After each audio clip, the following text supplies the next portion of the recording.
How do you define winning when it comes to silver? Well, that's the big question we're going to ask, and whether or not we can say we've won the latest battle in the war for silver's dominance in the markets. We've had a pretty good year so far, but it could all come collapsing down. We're going to discuss it all in this video as we explore.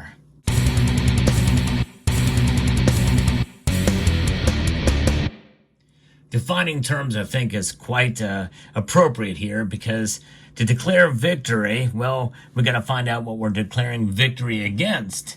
And this is really a video more about where we are at in terms of silver's price, performance, and the support and resistance levels that have been set in the past by technical analysts and others, including myself, by the way. Technical analysis is all fine and good, and I don't discount some of the pattern analysis that's out there. I think it's actually very good because it gives us some indication of where things could go under normal market conditions. But you know, the market is anything but normal, especially this year. It's amazing to see silver shoot up well beyond previous resistance points. But recently we've seen a new resistance point that has been blown past that I keep referring to in some of my later videos. And that is a number, and that is a price, $32.50. That is the resistance that I think if we can hold it for long enough, we can indeed declare victory. But we also have to look at another metric that I'm going to talk about in this video. That is why it is too early to declare this victory until this other event occurs. But first, let's go back in time a bit. Silver's had an amazing year this year, performing about 40% or more since the beginning of the year. Really, since March is where we can say we've seen a large uptick in silver's price, with some fairly big pullbacks in between. But through the course of time, those pullbacks that we have been seeing have really not taken us much below the $27.80 mark. Although there was one other time where it did fall to about $26, to almost to $27 and change. But really, since March, we've seen it go up pretty dramatically. But some of these pullbacks have been pretty big. But what we've been seeing lately, pretty much since the beginning of September, we've seen a pretty strong bull run for silver's price, to the point now where we almost touched $35 an ounce. $35 an ounce is the second revised prediction that I gave for silver by the end of the year. Of course, we're not there yet. And what I'm about to talk about very well could stifle my plans for $35 silver. But silver's been on a tirade here, and it's almost reached $35. So it was within a dime of getting there recently. I think $34.91 was the high that we've seen this year. In fact, it's the highest we've seen in 12 years. That's huge for silver. Nominally, that's measured in these as they stand right now. But keep in mind, this dollar has a value much more than this dollar. That's inflation, folks. That's obviously, I mean, we take a look at these things are worth the same because this has lost value. But when this was printed, it was worth a whole lot more than this dollar, which has a series of 2021. So notwithstanding, the price of silver has gone up in part due to inflation, but there's other factors as well. Geopolitics and domestic politics are playing a pretty big role here, as well as monetary policy. And that is going to be good for silver through the end of the year. Everybody, and I mean everybody, save for about maybe 7-8% of those who participate in the Fed Watch Tool polling, believes that the Federal Reserve is going to continue to lower interest rates this year, probably about a quarter point. But still, that's going to be good for gold and, by association, silver. And so can we hold on to $32.50? You may think, well, Sal, we're well beyond that. In fact, as I mentioned, that since September, it's gone up with only one pretty major pullback to down to about $30.50.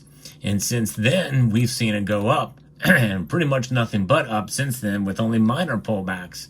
In fact, around the 17th of October, we've seen it skyrocket up to well over $33 an ounce. In fact, where it did cross over on that very day was through the $32.50 resistance, blasting right past it. And right now, we've been sitting well above that with only a couple of days where it's fallen below $34 an ounce since then. And I've always said that it's going to take a week or two for that to really cement in to where we can say that $32.50 is a pretty strong support, resistance, a floor, resistance to the downside rather, that is, a floor for silver's price. And I think that's what we're seeing here now, folks. We're seeing the solidification of 32.50, even though we're well above 34 right now. In other words, the volatility is likely not going to reach below 32.50 at this point. And I don't think it's going to go below 33.50 at this point. So can we say that 33.50 is the new floor? No. And we also can't say that 32.50 is going to be the new floor. That's right. We need another week and maybe even longer than that, depending on what happens with the U.S. presidential election. Now, there are some localities already reporting that they are not going to be able to have results ready until the next couple of days or a week. And of course, to me, that's inexcusable, but that's just my opinion. But that means that if those localities, and their localities in swing states, go figure, will not be able to report those results until later, we very well could find ourselves in another period of time where we don't know who the president is going to be. For every day that passes, that occurs, especially now, given not only that, but also potential unrest in the country domestically, but also geopolitics. What will our adversaries do? What kind of moves could be made on the global stage? I don't know. We don't know. That uncertainty, I think, will drive gold prices and by extension silver prices higher, maybe even much higher. But if we do have results and they do pan out and we have a clear winner one way or the other, I feel fairly strongly that silver prices and gold prices actually may subside a bit. Silver prices may pull back a lot and maybe even below $32.50 an ounce. I'm not saying it's going to happen, but it is a possibility that it could happen no matter who is elected. If there's a clear winner, especially if there's a clear winner with the popular vote, then I think that silver's price may subside only because we know what we're dealing with now. And therefore, the uncertainty has gone. And the uncertainty, I think, is really what moves these markets. I've been around long enough and I've seen enough in the markets that you would think that certainly knowing that there's a bad thing that could be, there could be something bad for the economy, well, the markets will deal with that accordingly. And so therefore, their moves are made into other stocks and other places where dividends can be made in different places than they would be if the other candidate got elected. At least in the short term, I think we're going to see some of that and on a pullback indeed. But we live in very uncertain times right now. And right now, as I record this video, we're less than a week away from the U.S. presidential election. And we could see another couple of weeks of uncertainty. And so that could move the prices up, or if we have a clear winner, it could move the prices down. Most people, I think, are predicting or expecting it to be volatile and that we won't have a clear winner. And so therefore, I think that's why the markets are reacting the way they are now, and both gold and silver. So that is the backdrop of why we cannot declare victory yet. It's until only after the election and what plays out there.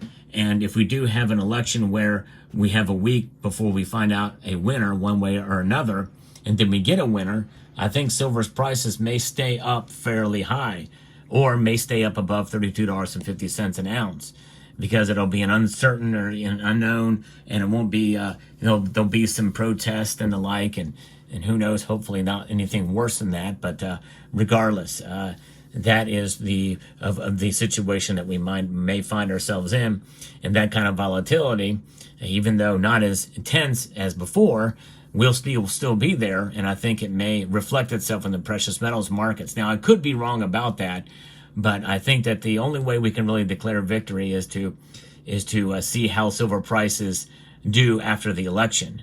And with those three scenarios I just mentioned, that is going to be something that will work itself out. Now, again, I could also be wrong about the clear winner type of deal. Either direction, silver prices could still maintain their edge above $32.50.